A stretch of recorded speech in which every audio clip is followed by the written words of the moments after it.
Kayong pinadala dito ni Pato? Seryoso kayo dyan.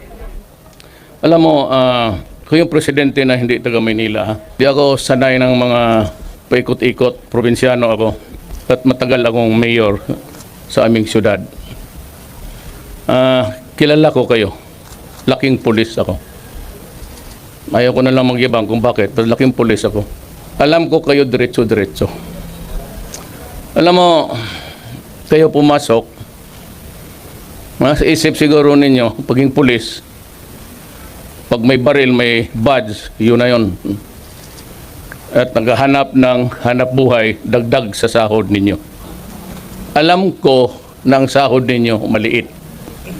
Kaya nga ako naghanap ng pera at inuna ko kayo. Talagang kayo by the end of this year, dublado na ang sweldo ninyo. Kaya naman, meron talagang mga kagaya ninyong mga ulol na ugok. Putang ina, hindi kayo na gusto niyo mas habang pulis kayo, mas marami. Ayan ang problema ninyo. Gusto ko yung ihulog dyan putang inang Pasig na yan.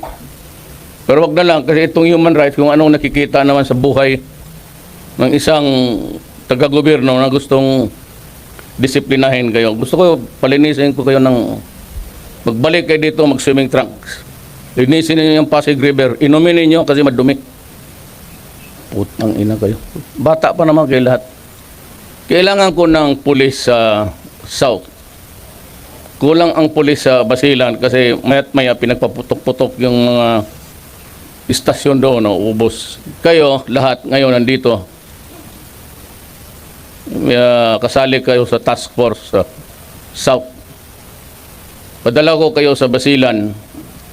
Tumira kayo doon ng mga 2 taon. Kung lumusot kayo buhay, balik kayo dito. Kung doon kayo mamatay, sabihin ko sa pulis, wag na magasto na para dalhin pa kayo dito, doon na kayo ilibing. Wala naman kayong mga... Doon niyo pakita yung kalukuhan ninyo. Hindi ako mag-retraining. Anong retraining ko sa inyo? Putang ina, tapos na training ninyo araw-araw.